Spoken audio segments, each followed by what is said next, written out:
Bismillahirrahmanirrahim. Assalamualaikum warahmatullahi wabarakatuh.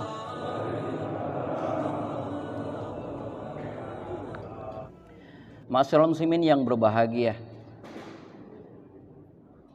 setiap kali kita melaksanakan ibadah puasa di bulan Ramadan, kita tidak terlepas dari yang namanya zakat. Maka insya Allah kajian kita hari ini adalah tentang zakat, dan itu merupakan daripada rukun daripada iman kita, rukun Islam kita.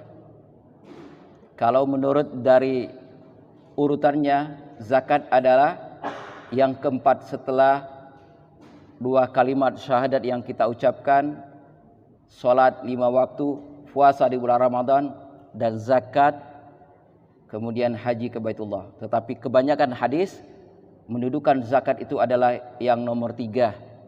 Maka Yusuf Qardawi mengatakan zakat itu adalah yang ketiga karena pentingnya. Dan zakat di dalam Al-Quran disebutkan 82 kali berulang-ulang dan selalu dirangkaikan dengan kalimat sholat. Seperti surah Al-Baqarah ayat 43. Wa aqimus sholata wa atuz zakata warka'u ma'ar raki'in. Dirikan solat dan tunaikan zakat, dan rukuklah kamu bersama orang-orang yang rukuk. Dan setiap kali kata zakat selalu digandengkan dengan kata solat. Kenapa? Karena tidak sempurna solat seseorang, bahkan bisa tertolak kalau dia tidak menunaikan zakatnya. Begitupun zakat tidak akan diterima kalau dia tidak melaksanakan solat. Artinya satu dengan yang lainnya saling bersangkutan dan saling membutuhkan, saling berketergantungan. Oleh karena ini, karena pentingnya zakat ini, maka hari ini insya Allah kita akan membahas tentang masalah zakat. Dalil daripada zakat sebagaimana yang sebutkan tadi, aqimus sholata wa atuz zakata, sampai 82 kali disebutkan di dalam Al-Quran. Di dalam sebuah hadis Rasulullah SAW, farada Rasulullah SAW zakat al-fitri min Ramadan so'an min tamarin aw so'an min syairin alal amdi wal hurri wal zakri wal unsa was saghir wal kabiri minal muslimin wa amara biha an tuaddi qabla khurujun nas ila shalah. Rasulullah mewajibkan zakat fitri pada bulan Ramadan sebanyak 1 soh kurma atau biji-bijian untuk laki-laki, perempuan, anak kecil, orang dewasa yang Islam. Artinya wajib seluruhnya bagi kita untuk mengeluarkan zakat. Dan zakat terbagi 2. Ada yang namanya zakat fitrah, ada yang namanya zakat mal. Zakat fitrah adalah zakat yang kita keluarkan untuk pensucian diri kita, untuk menutupi kekurangan-kekurangan kita selama melaksanakan ibadah puasa di bulan Ramadan. Mungkin ada kata-kata yang sia-sia kita ucapkan, mungkin perbuatan ada yang mubah dan sebagainya yang kita lakukan yang tidak ada nilai ibadahnya, dan itu merupakan kekurangan di dalam menjalankan ibadah puasa. Maka untuk membersihkan, untuk menyempurnakannya adalah dengan zakat fitrah. Dan yang kedua adalah zakat mal, untuk pembersihan harta kita, karena di sana ada hak-hak orang, ya, yatim, fakir, miskin yang ada di sana yang harus kita keluarkan. Maka zakat fitrah ini adalah wajib bagi seluruh manusia, walaupun dia baru lahir, sebelum Id ataupun sebelum orang keluar untuk melaksanakan sholat Idul Fitri, maka dia wajib juga dikeluarkan zakatnya. Begitupun orang yang apabila dia meninggal setelah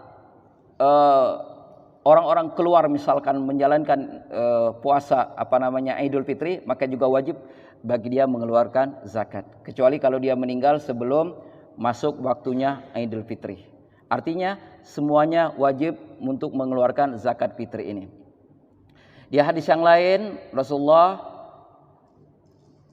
fa'an Nafi' maula Ibnu Umar radhiyallahu anhuma annahu qala fi shadaqatit tatawwu wa kanu yat'una qabla al-fitri biyaumin aw yumaini. Ibnu Umar berkata, mereka memberikan zakat selang sehari atau 2 hari sebelum lebaran Idul Fitri. Jadi waktu mengeluarkan zakat itu, ya, dimulai sejak Ramadan di hari pertama. Itu sudah boleh mengeluarkan zakat. Tetapi disunnahkan lebih baik itu 2 hari atau 1 hari sebelum Idul Fitri. Kemudian hikmah daripada zakat itu disebutkan dalam hadis, Nabi Muhammad mewajibkan zakat fitrah untuk menyucikan orang yang berpuasa dari kesia-siaan dan kekotoran dan untuk memberi makan orang miskin. Barang siapa yang menunaikannya sebelum salat Idul Fitri, maka itu adalah zakat fitrah yang diterima, dan barang siapa yang membayar zakat fitrah setelah salat, maka itu dianggap sedekah biasa. Artinya harus sesuai dengan waktu yang telah ditentukan. Kalau misalkan dia sudah mengeluarkan zakatnya setelah sholat Idul Fitri, maka tidak dianggap dia itu zakat fitrah, tetapi seperti sedekah biasa. Nah, siapa saja yang wajib mengeluarkan zakat itu? Menurut Imam Al-Ghazali dalam Fathul Qaribnya ada 3 syarat zakat fitrah itu. Pertama, dia seorang muslim. Ya, kalau dia orang Nasrani atau orang-orang di luar Islam maka tidak wajib untuk mengeluarkan zakat. Yang kedua, terbenamnya matahari pada akhir bulan Ramadan. Ya, setelah itu tidak wajib lagi mengeluarkan zakat. Yang ketiga, ada kelebihan makanan pokok untuk menunaikan zakat fitrah pada malam hari atau siang hari di Idul Fitri itu. Artinya masih ada sisa makanan di rumahnya, dia wajib mengeluarkan zakat. Kalau misalkan saat Idul Fitri sebelumnya dia tidak ada apa-apa di rumahnya, ya, dia tidak wajib mengeluarkan zakat. Misalkan untuk makan pun dia tidak ada, apalagi untuk zakat, maka dia tidak wajib mengeluarkan zakat. Artinya siapa saja yang mampu mengeluarkan zakat, maka harus mengeluarkan zakat sebelum Idul Fitri. Nah, banyak juga yang bertanya, Ustadz, bagaimana cara niatnya di dalam mengeluarkan zakat fitrah? Ya, banyak orang yang mengeluarkan zakat fitrah tanpa niat, padahal innamal a'malu binniyat. Sesungguhnya segala amal itu tergantung dengan niatnya. Maka di sini ada niat yang harus kita ucapkan, minimal bahasa Indonesia atau di dalam hati kita. Nawaitu an akhruja zakatal fitri an nafsi fadlillahi ta'ala. Itu kalau kita mengeluarkan zakat untuk diri kita. Nawaitu an akhruja zakatal fitri an nafsi fardlillahi ta'ala. Sengaja aku mengeluarkan zakat fitrah untuk diriku karena Allah Ta'ala. Itu kalau kita mengeluarkan untuk diri kita. Bagaimana kalau untuk anak kita? Nawaitu an akhruja zakat fitri an waladi, kalau dia laki-laki. Kalau dia perempuan, an binti, untuk perempuan fadlillahi ta'ala. Pendek kata, kalaupun kita tidak bisa bahasa Arabnya, cukup bahasa Indonesia. Sengaja aku mengeluarkan zakat untuk diriku karena Allah Ta'ala. Kalau untuk anak kita, sengaja aku mengeluarkan zakat untuk anak saya, atau namanya sebutkan laki-laki atau perempuan, atau untuk pasangan kita dan orang-orang yang mungkin yang mewakilkan kepada kita untuk mengeluarkan zakat fitrah itu. Jadi harus ada niat yang harus kita ucapkan ataupun yang kita niatkan di dalam hati kita. Nah, bagi kita yang penerima zakat misalkan, ya, apa yang harus kita ucapkan ketika kita menerima zakat? Ada suatu doa bagi orang yang penerima zakat, ajazakallahu fima a'taita wa baraka fima abqaita wa ajalallahu laka tahura. Ya, sengaja Allah senantiasa memberimu pahala pada barang yang telah engkau berikan, dan mudah-mudahan Allah memberikanmu berkah pada apa saja yang kamu tinggalkan, serta mudah-mudahan dijadikan kesucian bagi dirimu. Jadi dengan doa itu mudah-mudahan zakat yang diberikan itu akan menjadi berkah bagi yang pemberinya. Yang menjadi pertanyaan kita, siapa saja sih penerima daripada zakat itu?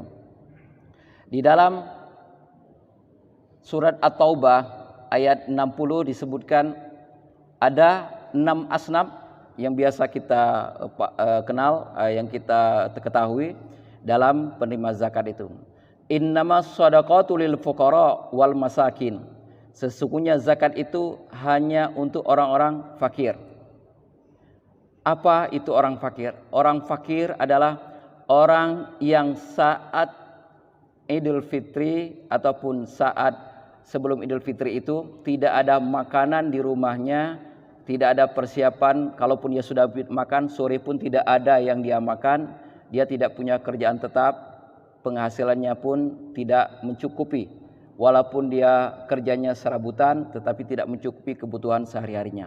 Nah, ini orang yang pertama dan utama kita harus santuni dalam membayar zakat. Yang kedua, wal masakin, orang-orang miskin. Orang miskin ini adalah orang yang makannya mungkin di pagi harinya dia ada dan di sorenya juga masih ada, tetapi kebutuhannya tidak terpenuhi sehari-hari walaupun dia bekerja. Artinya lebih memiliki daripada orang-orang yang fakir tadi. Yang ketiga adalah wal amilina 'alaiha, para amil zakat, dia berhak menerima zakat. Ya. Dan para amil ini walaupun dia orangnya mampu tetap berhak mendapatkan zakat karena dia mendapatkan upah dari yang dia kerjakan. Walaupun dia orang kaya juga karena setelah ditunjuk oleh suatu lembaga ataupun ketua masjid atau ketua yayasan, maka dia tetap berhak menerima zakat. Kemudian wal mu'allafati qulubuhum, mu'allaf itu hatinya yang telah dijinakkan.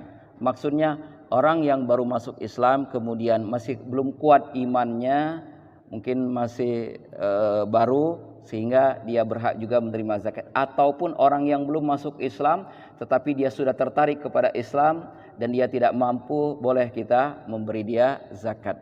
Jadi tidak tergantung dengan muslim atau tidaknya. Kemudian yang selanjutnya ya wafir riqab, orang yang ingin merdeka, hamba sahaya, tetapi sekarang tidak ada lagi hamba sahaya. Kemudian al-gharimin, orang yang berhutang. Maksud yang berhutang ini adalah berhutang karena kebutuhannya, bukan berhutang karena keinginan. Misalkan dia berhutang karena investasi dan sebagainya. Dia berhutang karena menggadaikan SK-nya. Dia berhutang karena ada sesuatu hal, dia membangun bangunan yang dia inginkan. Ini tidak termasuk orang yang berhak menerima zakat. Yang berhak menerima zakat orang yang berhutang adalah orang yang berhutang karena ingin memenuhi kebutuhan kehidupannya sehari-hari. Kemudian fisabilillah, orang yang di jalan Allah. Fisabilillah ini adalah orang-orang yang berjuang di jalan Allah. Ya. Mungkin dia seorang kiai atau dia seorang ustadz atau dia seorang guru berjuang di jalan Allah. Sebagian pendapat ulama mengatakan dia termasuk orang fisabilillah. Tetapi ada yang mengatakan cukup kepada orang-orang yang jihadnya di jalan Allah, yaitu orang yang berperang di jalan Allah. Kemudian yang terakhir adalah wabnis sabil, orang yang dalam perjalanan, orang yang dalam menuntut ilmu, orang yang lagi sedang dalam perjalanan di dalam jalan Allah Subhanahu wa taala. Faridatan minallah, inilah yang dipardukan, yang diwajibkan oleh Allah. Ada 8 asnaf inilah yang harus kita keluarkan zakat kita kepada mereka. Nah, apa hikmah daripada mengeluarkan zakat ini? Ternyata orang yang tidak mengeluarkan zakat ada ancaman keras dari Allah Subhanahu wa taala. Allah Subhanahu wa taala mengatakan di dalam Quran surat Al-Taubah ayat 34 tentang orang-orang yang tidak mau membayar zakat. Wahai orang-orang yang beriman, sesungguhnya banyak dari orang-orang alim dan rahib mereka benar-benar memakan harta orang dengan jalan yang batil. Dan mereka menghalang-halangi manusia dari jalan Allah. Dan orang-orang yang menyimpan emas dan perak dan tidak menginfakkannya di jalan Allah, maka berikanlah kabar gembira kepada mereka bahwa mereka akan mendapatkan azab yang pedih. Jadi orang-orang yang tidak mau mengeluarkan zakat dapat ancaman dari Allah. Kabarkan berita gembira kata Allah, padahal bukan berita gembira yang namanya azab. Maka berikanlah kabar gembira kepada mereka bahwa mereka akan mendapatkan azab yang pedih. Ingatlah pada hari ketika emas dan perak dipanaskan dalam neraka jahanam, lalu dengan itu disetrika dahi, lambung dan punggung mereka, seraya dikatakan kepada mereka, inilah harta bendamu yang kamu simpan untuk dirimu sendiri, maka rasakanlah akibat dari apa yang kamu simpan. Artinya emas, perak, harta yang kita tidak keluarkan zakatnya nanti akan dipanaskan pada hari kiamat dan akan diberikan kepada kita, akan disiksakan kepada kita berbentuk setrika ataupun berbentuk cairan panas yang akan menjadi siksa bagi mereka yang tidak mau melaksanakan zakat ataupun infak dan yang lainnya. Maka di dalam Al-Quran surat Al-Lail juga disebutkan, inna sa'yakum lasyatta, sesungguhnya usahamu memang beraneka ragam. Fa amma man a'ta wattaqa, maka barang siapa yang memberikan harta di jalan Allah dan bertakwa, wa saddaqa bil husna, dan memberikan adanya pahala yang terbaik yaitu surga, fasanu yassirhu lil yusra, maka akan kami mudahkan baginya jalan menuju kemudahan baik di dunia dan akhirat. Artinya hikmah daripada kita mengeluarkan zakat, sedekah dan infak adalah pertama dimudahkan urusan kita di dunia ini, yang kedua ya insya Allah akan mendapatkan surga yang telah dijanjikan oleh Allah. Tetapi sebaliknya, wa amman bakhila, barang siapa yang bakhil, yang tidak mau mengeluarkan zakatnya, ya, kikir dan merasa dirinya cukup, tidak perlu pertolongan Allah, wa kazzaba bil husna, serta mendustakan pahala yang terbaik, fasanu yassirhu lil usra, maka kami akan mudahkan baginya jalan menuju kesukaran, mudah untuk menuju kesukaran. Ya, artinya di dunia dia akan mendapatkan kesukaran, dia akan mendapatkan azab, dia akan mendapatkan bala, musibah dan sebagainya, dan di akhirat dia akan mendapatkan balasan yang saya sebutkan di ayat sebelumnya. Oleh karena itu, kewajiban zakat ini ya harus kita tanamkan di dalam diri kita dan tidak terpisahkan dari salat yang telah diwajibkan oleh Allah Subhanahu wa taala. Itu yang pertama tentang zakat fitrah dan zakat mal. Dan ada syarat-syaratnya ya yang harus kita perhatikan bagi kita yang mengeluarkan zakat mal. Apa saja syarat bagi orang-orang yang mengeluarkan zakat mal ini? Kalau zakat fitrah semua orang wajib untuk mengeluarkannya, baik laki-laki maupun perempuan, anak-anak maupun orang dewasa. Tetapi bagi zakat mal ada syarat ketentuan yang harus kita penuhi. Yang pertama, harta itu adalah milik kita penuh, bukan milik perseroan atau milik bersama, tetapi itu adalah harta milik kita penuh. Yang kedua, harta itu berkembang, ya, harta itu berkembang. Misalkan kita punya rumah tidak perlu dizakatin, tetapi kalau rumah itu disewakan karena dia berkembang hasilnya, itu yang perlu dizakatin, ya. Kemudian cukup senisab. Nisab itu adalah ukuran minimal daripada harta yang kita miliki, yaitu 85 gram emas atau 200 gram perak. Jadi kalau kita punya harta uang misalkan itu disamakan dengan emas, yaitu 85 gram. Kalau sudah mencukupi ataupun sama dengan 85 gram, maka wajib dia mengeluarkan zakatnya. Kemudian lebih dari kebutuhan biasa. Nah, ini yang penting. Artinya apabila kita punya uang, ya, kemudian uang itu setelah kita potong dengan kebutuhan kita, entah itu kebutuhan sehari-hari kita, entah untuk membayar hutang kita, maka tidak mencapai nisabnya senilai 85 gram, maka tidak wajib kita mengeluarkan zakat. Misalkan kita punya penghasilan saat ini, ternyata setelah dipotong dengan hutang, dipotong dengan yang mendesak hutangnya, dan dipotong dengan kebutuhannya, maka tidak wajib mengeluarkan zakat karena tidak mencukupi nisabnya.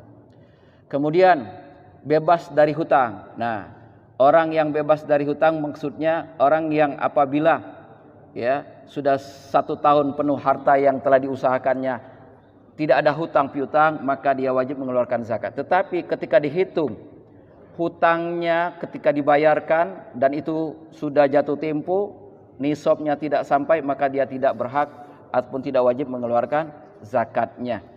Tetapi kalau hutangnya masih bisa ditempo, misalkan 2 bulan berikutnya baru boleh dibayar, misalkan, dia tetap wajib mengeluarkan zakatnya.